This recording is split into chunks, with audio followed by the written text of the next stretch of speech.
Welcome to Technovation. I'm your host, Peter High.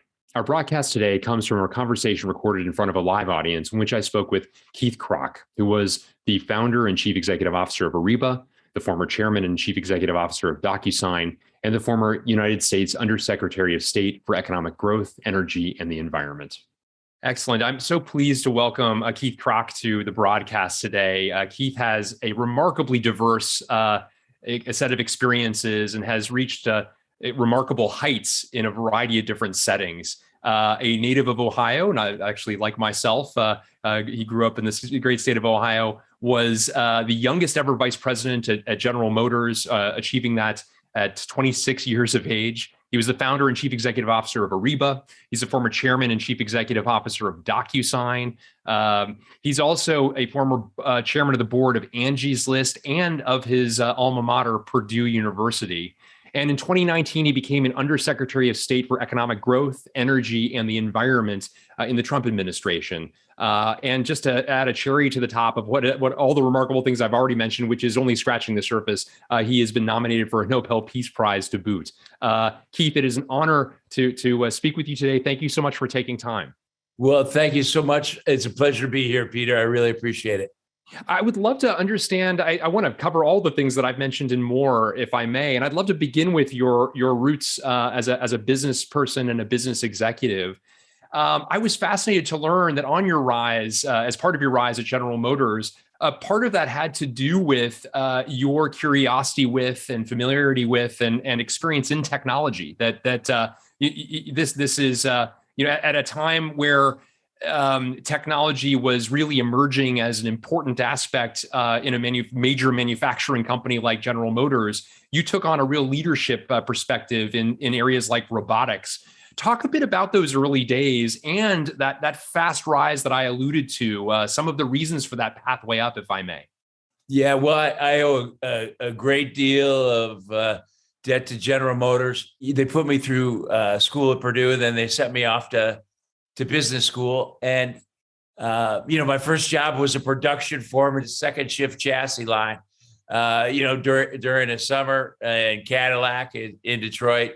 I had a chance to work in the New York Treasurer's office.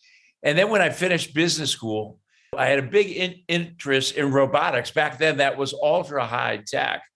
And they had a development where they're developing the most sophisticated robot in the world at the General Motors Research Labs. This is back in the early 80s. And I ended up putting a pitch on to the board of directors at GM that General Motors should get in the robotics business. And indeed, we did. We did a joint venture with Fujitsu Fanuc. And to this day, that entity is the largest manufacturer of industrial robots in the world today. And for me, that really fascinated how much you could improve productivity and those kind of things. And it was a great experience. We had a really super young team when I was the vice president, and we ended up putting GE and IBM and Westinghouse out of business. And the way we did it was we were really manufacturing guys, and we would go through different plants and not necessarily sell them robots, but to do a factory automation tour. How could we help them be more productive? And in the process, we sold a lot of robots. It was a real winning formula. It was a great experience. And that experience, we were selling a lot of robots out in Silicon Valley. And that's when I first kind of saw what Silicon Valley was all about, which spurred me on actually to leave General Motors when I was 30 years old. Very, very interesting. Before we leave that experience today, there's a lot of worry about advances, for example, in artificial intelligence and the possibility of that taking away jobs in a variety of different forms, whether that's autonomous vehicles or whether it's data processing of various kinds and so forth. That same worry was there when robotics were introduced, for example, in major manufacturing environments as well. So it strikes me you're a person who can speak quite well about the worries versus the realities of these shifts in technology. And I wonder if you could just take a moment, if you would, Sure, and reflect upon that period and the worries that again, we see echoes of today with the advancement of technology. Sure. By the way, you are so right on, Peter. I'll tell you, when we were, and I'll never forget, we were putting the first robots into a painting lab at a General Motors assembly plant down in Atlanta. And I mean, it got a little crazy because, a lot of the workers who we all deeply respected in the factory, they thought it would take all their jobs away and all those kind of things. And, there was some vandalism and everything. So we experienced all of that. But what ended up happening is people realized, hey, it doesn't take the jobs away. They were trained on some other things. And General Motors back then was great about it. Back then we had about 1.5 million employees. It was the most powerful company in the world. And, so I've had a chance to see over my 40-year career in tech that productivity is what it drives GDP per capita, which is really the standard of living. So whether it's factory automation, I was also involved in engineering automation, obviously with DocuSign, office automation, all those things, I think really enhance the prosperity of the world. And the other thing that I've really come to see, learn, and know is that if it can be automated, it will be. One of the big things, of course, with artificial intelligence and a lot of the new technologies is technology can be used for good, but it also can be used for evil purposes in the wrong hands. And that's one of the things, obviously, that I've been focused on the last few years in terms of technological authoritarianism. Yeah. I'm looking forward to chatting with you further about that as well, Keith. I want to talk about you just prior to that response. You alluded to your introduction to Silicon Valley, the magnetism of that area that pulled you out. You worked for a couple of successful companies, including one that was sold for multiple hundreds of millions of dollars before you founded Ariba, which everyone will have heard of. A remarkably important Web 1.0, at least at the time of its founding, company, the first internet software company to go public in 1999. You were there at the time that happened from its founding, as I mentioned, and also as chief executive officer. Talk a bit, if you would, about the genesis story of that. I mean, this is really, as I say, such an interesting time in the evolution of the internet, the early days, kind of the Wild West in some ways, and a few pioneers, you among them, saw real opportunity. And what's particularly interesting is B2B opportunity from this perspective as well. Talk a bit about how the idea was generated in the early days of that, if you would. Yeah. So after we sold this company, RASNA, that you alluded to, for $500 million, I went over to Benchmark Capital as their first entrepreneur in residence. They had just formed. And then a bunch of the guys from this company, RASNA, it's like, okay, what are we going to do next? Right. And the internet was just coming out back then. And one of the second entrepreneur in residence was a guy named Paul Haggerty. He was Steve Jobs' VP of engineering at Next. And so we grabbed him, grabbed some of the other guys from RASNA. We saw an opportunity with the internet to be able to hook up buyers and suppliers. So we created, the first enterprise application written for the internet. It was back, in the Java days, that was a big risky thing. And we hooked up buyers and suppliers. And Ariba, we started off with purchase requisition because it was not intuitive back then. Should you focus first on the buyers or the suppliers? And, we finally said, we believe in the golden rule, the guys with the golden rules. So we're going to go after the buyers. And the business really took off. We were cash flow positive from our second quarter of existence. We took it for 12 quarters in a row. Revenue doubled quarter over quarter. We took it public 2.75 years later at about a $6 billion market cap. It got up to about 40 billion. And today, $3.7 trillion of commerce is transacted over the Ariba network, which is more than Amazon, eBay, and Alibaba combined. So it was, it was an amazing company. It was an amazing team. That's really fascinating. And, better than most, having been an executive in multiple waves of innovation relative to the internet, for example, and e-commerce and digital business. I wonder what were some of the key learnings for you of that first wave? I couldn't help but think to myself, you were a very rare company to be profitable early. In fact, and some people would have considered that a downside almost, as organizations were getting enormous valuations with little more than vaporware. And so it's interesting that you took traditional business and had the advantage of an idea that could in fact be profitable so quickly. But talk a bit about some of your insights from the first wave that you put into practice in the second wave. Yeah. So it's really a good question. So that's where my experience at Benchmark Capital, which ended up to be one of the top VC firms, and that Benchmark One fund that they invested in Ariba ended up to be the number one performing venture capital fund of all time. Wow! And what I had a chance to do there, and we looked at 100 what we call mediocre internet deals, and that is build the website and they will come, right? So these were the companies that were being financed, and they really didn't have a business model. So taking those learnings. When we started Ariba, I came up with a list of what we call the Magnificent Seven. We had 7 founders, but we had 7 things that we believe would maximize the probability of taking something from nothing all the way to escape velocity, like a public company. And a big one of those was you got to have a real business model behind that. And also, the other thing is. There's about 1,000 companies you get started in Silicon Valley every year back then too.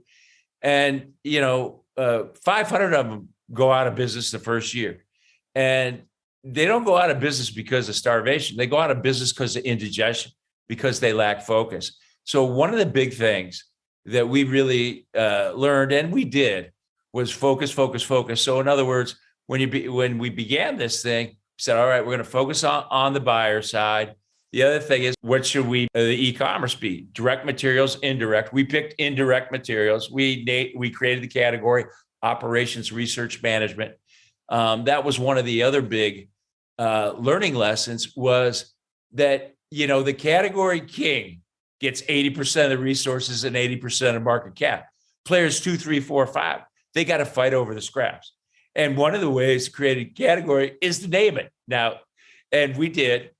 And then ultimately, the guys who define whether it's going to be a category king is your customers. And you've made it when your customers can sing your value proposition. And by the way, if they can quantify it, it's big.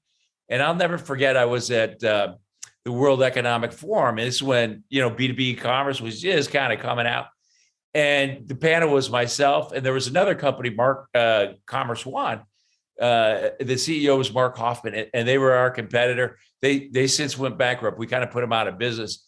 But there was Fred Smith was there, the CEO of FedEx. So the French facilitator goes, okay, who wants to speak about B2B e-commerce? And Fred Smith stood up and goes, we put 4 cents per share to our bottom line because of Ariba. Wow. And then John Chambers, CEO of Cisco, stands up and goes, we were Ariba's first customer. And then the guy, I think his name was Chuck Holloway, he was the CEO of DuPont, stands up and he goes, we use Ariba too. And that's when I turned to Mark Hoffman. I go, Mark, you want to go next? But the return on investment was huge. So the value proposition is everything. And, that was a great one because B2B e-commerce allows you to take advantage of economies of scale and channel all that purchasing, as well as reduce costs and all that. And the suppliers, they love it because it makes their job easier too. And, by the time we got done, we had 1 million companies, suppliers on that network. So that was a real big competitive differentiator. Phenomenal. Thank you so much for sharing those anecdotes, Sure. Remarkable stories. Well, in 2009, you joined another firm that is ubiquitous now. I just an hour ago used DocuSign to sign a contract. You joined the company as chairman in 2009, 6 years after its founding, became the CEO 2 years later. Talk a bit about that opportunity, how it came about, why it was attractive to you, why you thought that there were aspects of your past experience that would apply well in this case. Talk a bit about that. Yeah, after Ariba, it's like I didn't think I wanted to be a CEO again. I was kind of, I was focused. I was chairman of the board of trustees at Purdue and all that. And then I got a call from venture capitalist who actually he was a customer for us. He was the CIO at Cisco. And he goes, "Hey, Keith, I want you to look at this one company." I go, "Hey, I'm not going back. I'm not doing that." And I said, "Okay, I'll take a look."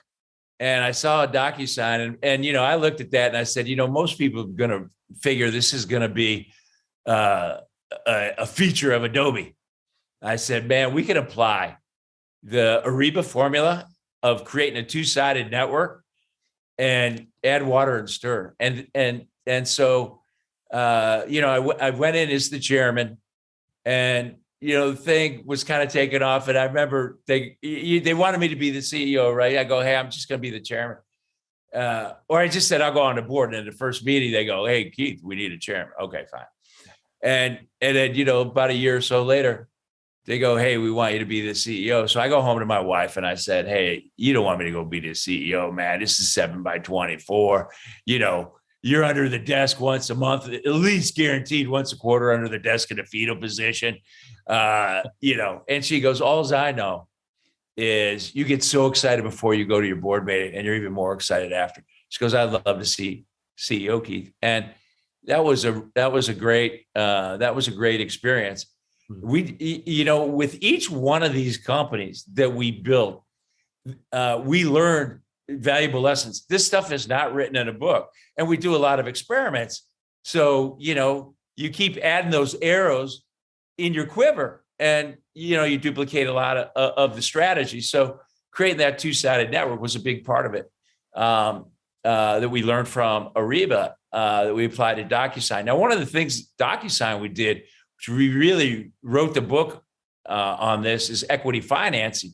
So we looked at who's all the potential players that could get in this market.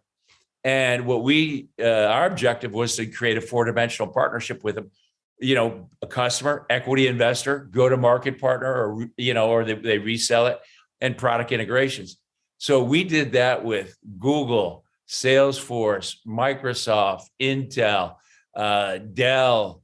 We had the telcos, NTT, Telstra, Deutsche Telekom.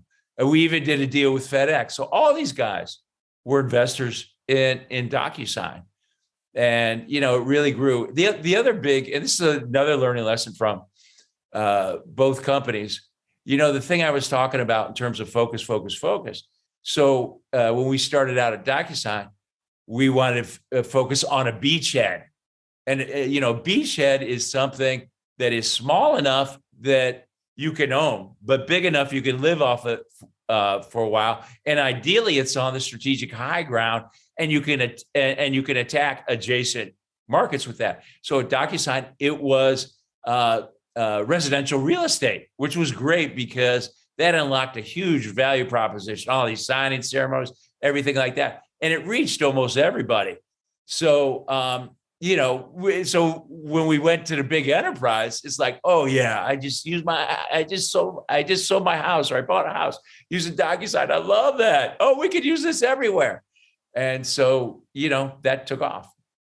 One of the things I find so fascinating about both the businesses we've talked about in DocuSign and Ariba, they're taken for granted now as these enormous successes, but it was not a foregone conclusion that people would trust operating in this fundamentally new way digitally. In one case, I'm doing it in reverse chronology here, but in one case, signing significant contracts that you were bound to without having a wet signature, and, all the potential for tampering and, security issues potentially, at least the worry would be. And then Ariba, the movement of money. I mean, the possibility of that going wrong, like, will I even get paid as a result of engaging? And so talk a little bit about those that process of overcoming that trust hurdle, and some of the naysayers, the natural naysayers, who would say, these ideas just they seem like a leap too far. By the way, Peter, you hit on the point, and that's trust. And that's the most important word in any language. It's, it is the basis of every relationship, business, personal, or otherwise. You do business with people you trust. You buy from people you trust. You partner with people you trust. You love people you trust. And obviously, at places like DocuSign and Ariba, I would stand up on stage and I would say, we're not in the software business. We're in the trust business. For example, at DocuSign, I'd say, we deal with people's most important documents. Those are the ones that you sign. And trust is sacrosanct. And I said, we may not sometimes take ourselves seriously, but when it comes to trust, that is everything. And, when you're building a company from scratch, people have to trust you. They have to trust your product. They have to trust your processes, right? They have to trust the company. So that was everything. And so where do you start out with that? Well, you start out with, a business person's most important strategic asset, and that is their trusted relationships. So the early customers on board were people that we knew and we had done business before, and we had earned their trust.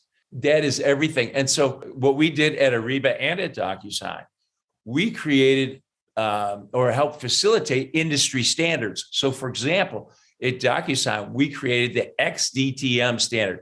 DTM was the name of the category, digital transaction management. And what it did is it quantified the level of trust in a digital transaction along 8 different lines, like enforceability, availability, security, privacy, interoperability, universality.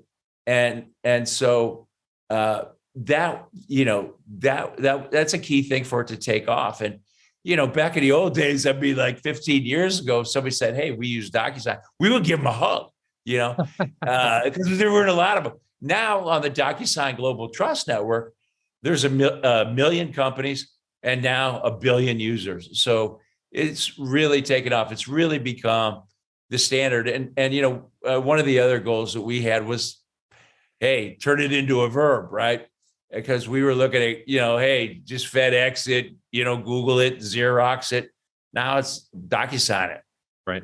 That's right. So when you really made it, when you become a verb, phenomenal. I want to pivot to your experience as Undersecretary of State for Economic Growth, Energy, and the Environment. Keith, talk a little bit about that pivot, how the opportunity arose, and why it was attractive to you, given your experience previously. Yeah. So this was in the later days of DocuSign, and we're up to about, 500 million unique users. We had entered every major market except for China. So I went over on a 2-week listening trip over to China, and I've been going there since 1981. I'm a lover of Chinese culture, history, the people, certainly the food. But this time it was different.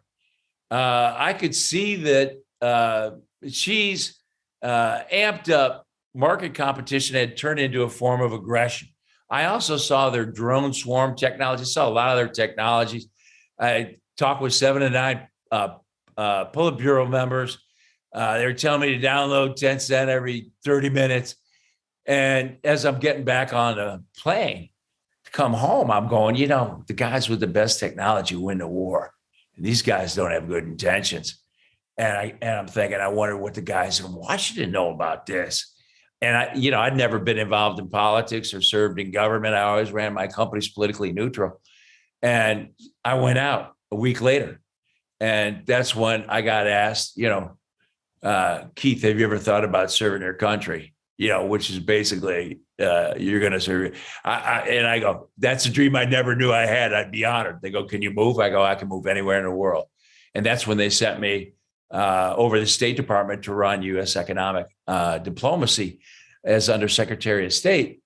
And my mission there was to develop and operationalize a global economic security strategy that drives economic growth, maximizes national security, and combats China's economic aggression. And so that was a fantastic experience. And I was able to bring in 12 folks from Silicon Valley, actually 11 from Silicon Valley. I brought in one from Purdue, the Dean of Engineering at Purdue. And, it was a great experience. And, I have so much respect for the career foreign service officers as well as the civil servants. We really combined the team. I really believe diversity of thought's a catalyst for genius. And we developed 3 pillars in the global economic security strategy. The first one, turbocharge U.S. economic competitiveness and innovation. Second is safeguard America's strategic assets. And the third one is to build a network of trusted partners comprised of like-minded countries, companies, and civil society that operate by a set of trust principles. And that formed the basis for what later became called the Trust Doctrine that, we got nominated for the 2022 Nobel Peace Prize. Remarkable. I want to talk to you. There's a lot that you mentioned there of great importance. I want to return to the topic of China. Again, a country you know well, a country that you had visited frequently prior to having reason to do so on behalf of our government and contemplate the relationship between our government and theirs. It's a complicated relationship, as you've already begun to articulate. They are partner, rival, foe in some cases. You've referred to in the past the techno-authoritarianism that is a hallmark of the way in which the Chinese government, engages their own people, but also other countries as well. Sure. Talk a bit about your perspectives on the evolving role of China. Obviously, it's going to be, many would say the primary competitor to the United States for the foreseeable future, and for that reason, among many, it's one we need to become quite familiar with. But also, again, it's kind of there's a co-opetition, if you will, cooperation in some cases, but certainly competition and something more than that as well. I'd love to get more of a thumbnail sketch of your perspectives, please. Yeah, my perspective has been shaped over time. When I was young, growing up in Ohio, my dad had a 5-person machine shop. I was welding at age 12, and I had a chance to see how China's weapons of mass production had literally gutted the heart of the U.S. economic engine, and that's small, medium-sized manufacturers. I'm sure you saw that growing up in Ohio as well. When I was at General Motors, I also learned, if you build a plant in China, you're not just giving them the blueprints. You're teaching them the process engineering and training their workforce. And then also at Ariba, we had our intellectual property stolen. With those things in mind, when I went to the State Department, I saw things beyond my imagination. And when I refer to China, communist China, I'm really talking about, I'm not talking about the 1.2 billion people that are not part of the elite Chinese Communist Party. I'm talking about the party itself. And they have 2 goals. One is regime preservation. The other is global world domination. And they have no regard for human life. These are committers of genocide. And, I talked about that, economic competition. China is playing a game of 4-dimensional economic, military, diplomatic, and cultural chess. And the crossroads for that is technology. That's the main battlefield. Now, they play with very little respect for rule of law, for respect for property, respect for sovereignty of nations, respect for human rights, respect for the environment, respect for the press. And they also, and those are things that we honor in our country and in the free world. And those are things that they do not honor. As a matter of fact, they use it against us for their strategic advantage. So let me put it this way to you, Peter. So that maybe, Ted, you're a Silicon Valley CEO. I'm a China company. So if I can steal your intellectual property, I don't have to be transparent. I can use slave labor. I can use coal-fired power plants. I don't have to be reciprocal with my market. If I am the law or I don't have to obey the law, I'm going to beat you every time. Now, all I know is, we believe in the free market, but when somebody comes into market and doesn't play by the rules, the market is no longer free. It's a fool's market, and you got to do something about it. And so what we did with the Trust Doctrine, Peter, is we took those things like reciprocity, transparency, respect for rule of law, property, human rights, environment. And in one jujitsu move, we flip China on the back, and we actually use those ideals against them. So we basically weaponized the very principles that protect our freedoms. And we applied that in a number of areas. 5G, we applied to infrastructure, the stuff we did with Taiwan, human rights, all those kind of things.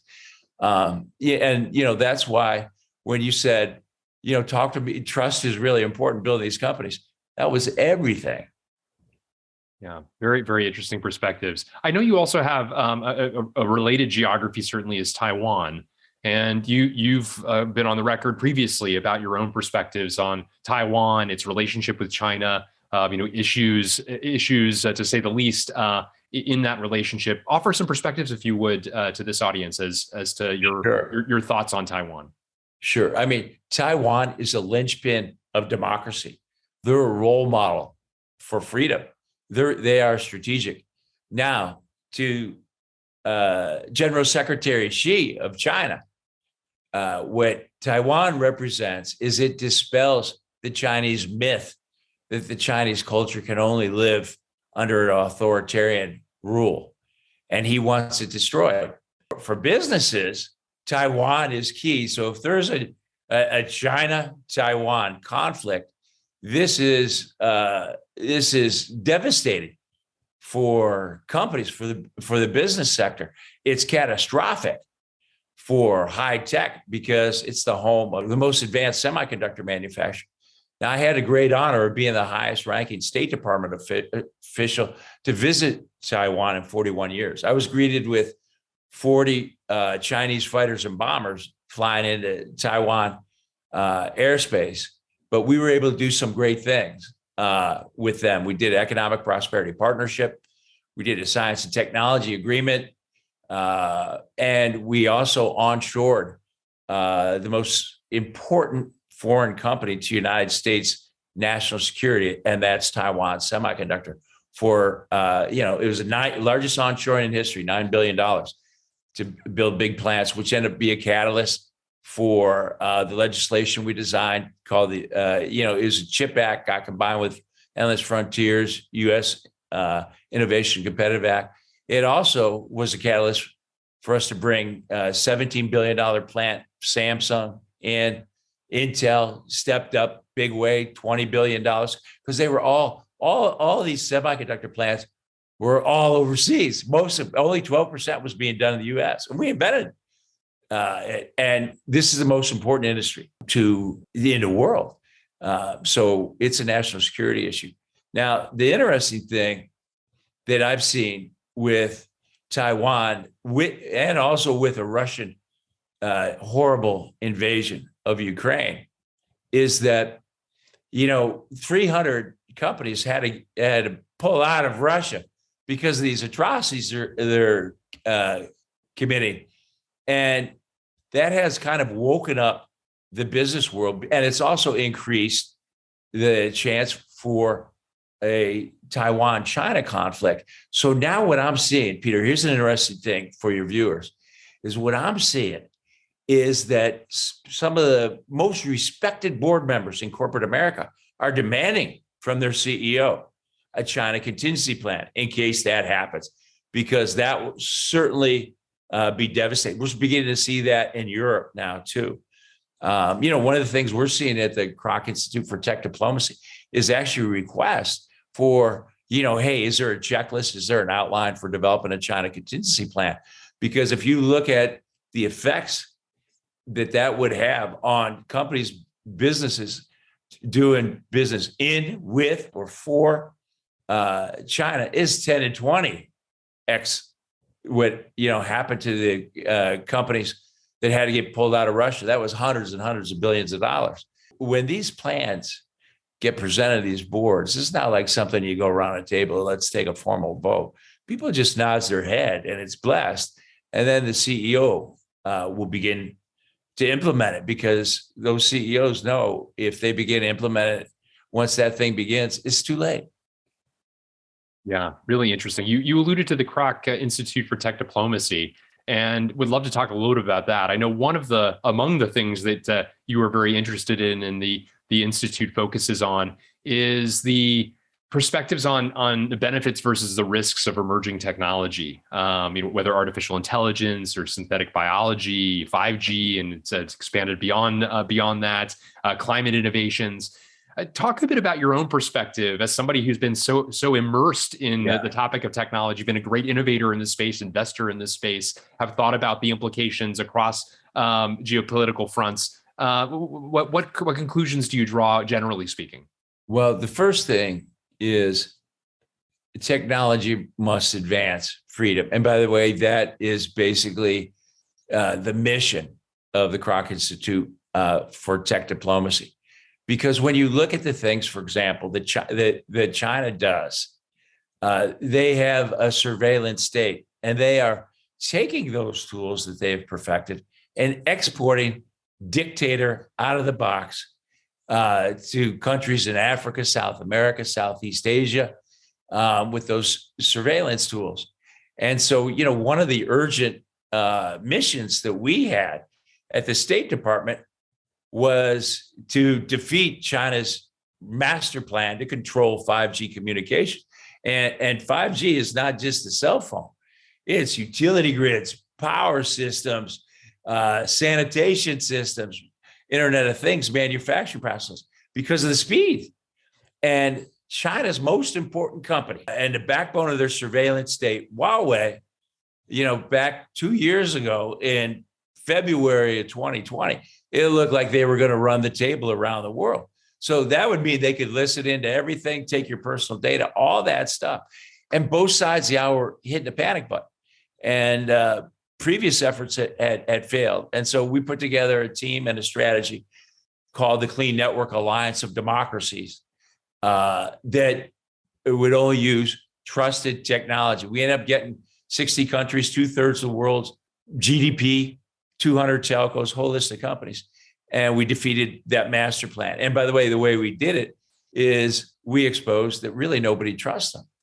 Because my first 60 bilateral meetings at the State Department with my foreign counterparts, like economic ministers, finance ministers, all that, I'd say, hey, how's your relationship with China?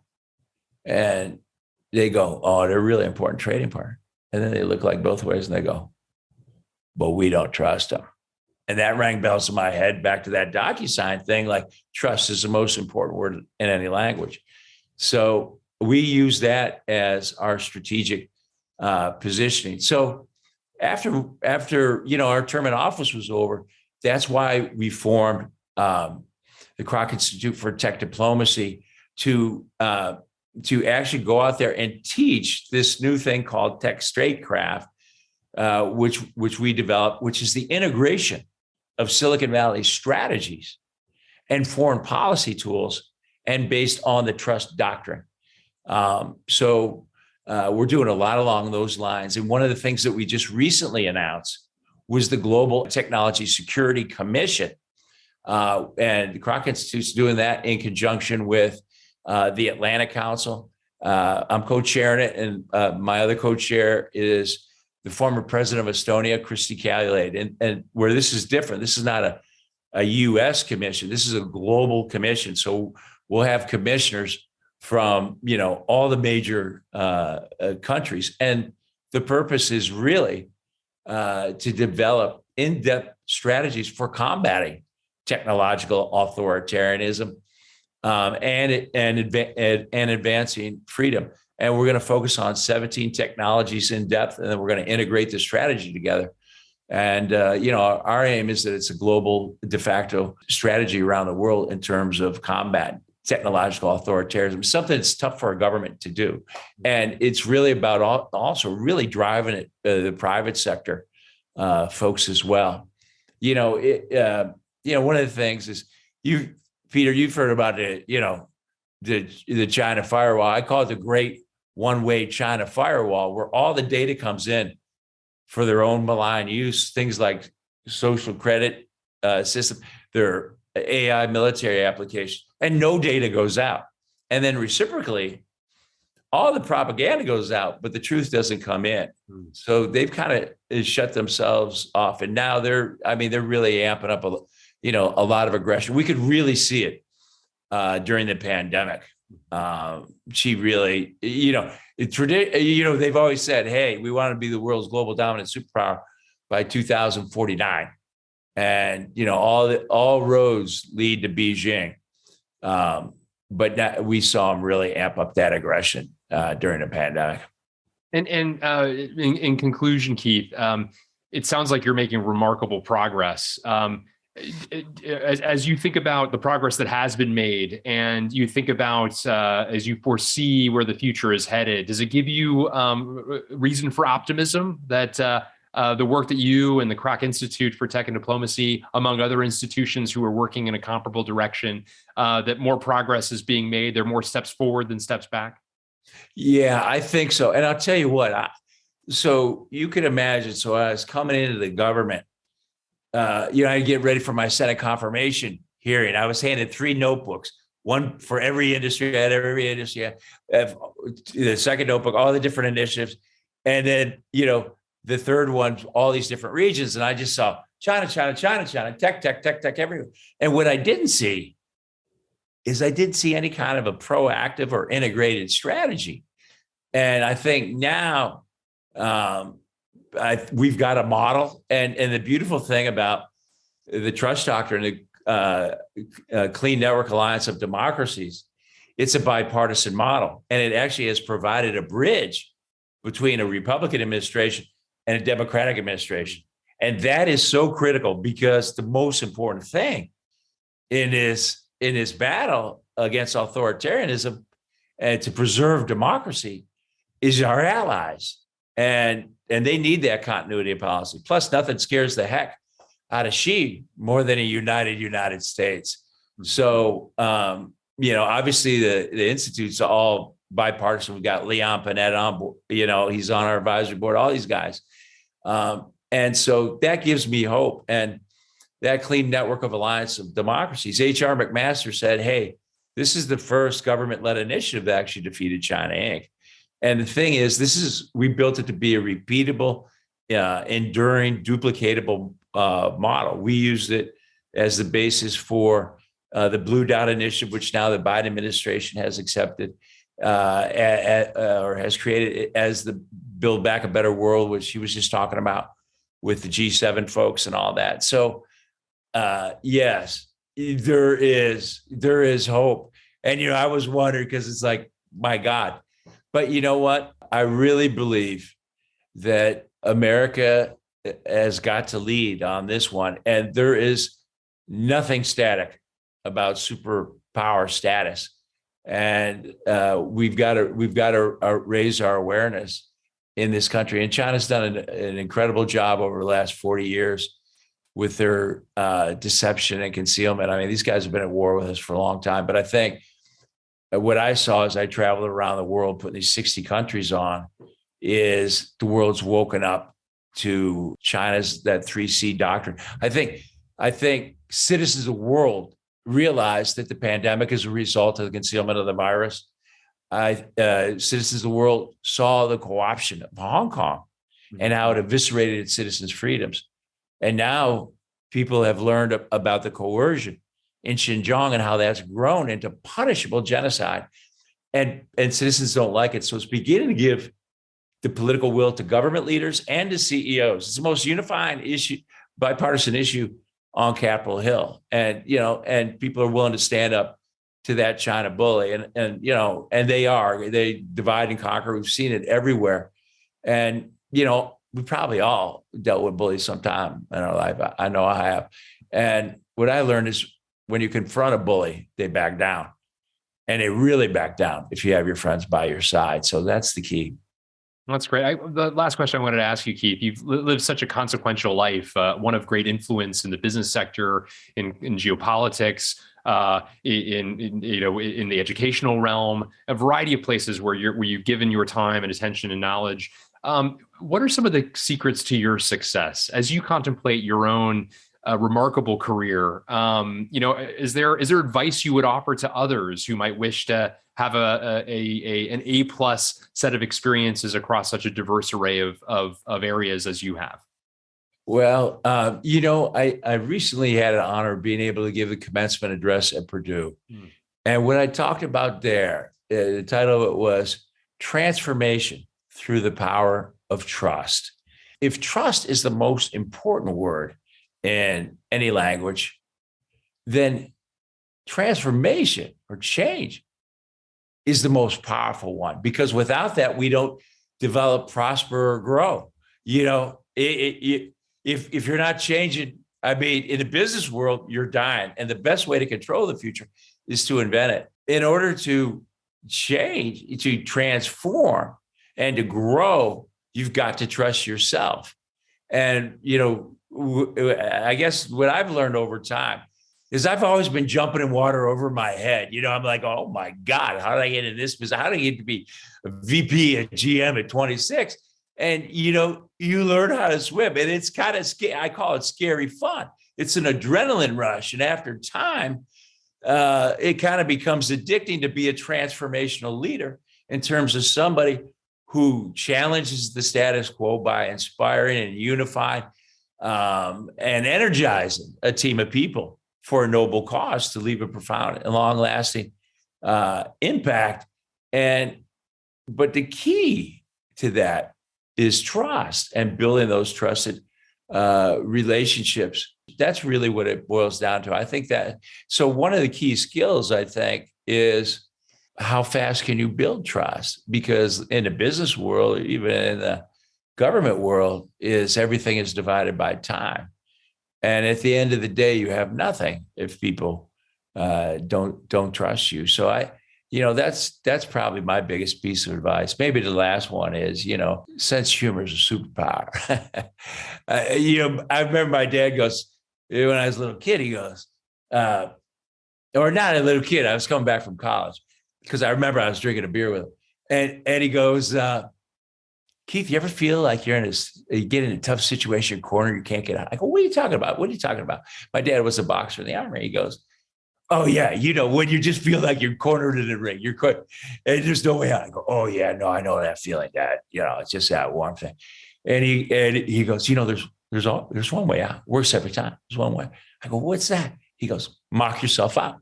He was an old German guy. Didn't use words like self-deprecating humor. He goes, just mock yourself out. Works every time.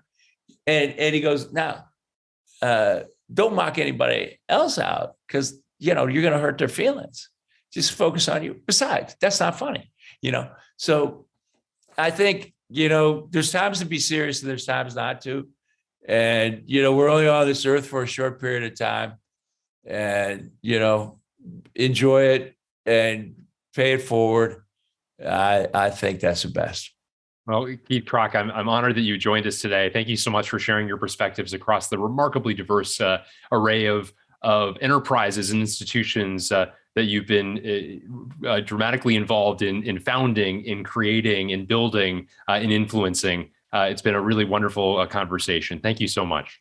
Thank you so much, Peter. It's a great honor, and I wish you all the best. If I could do anything for you, please let me know. Thank you so much. I will do so.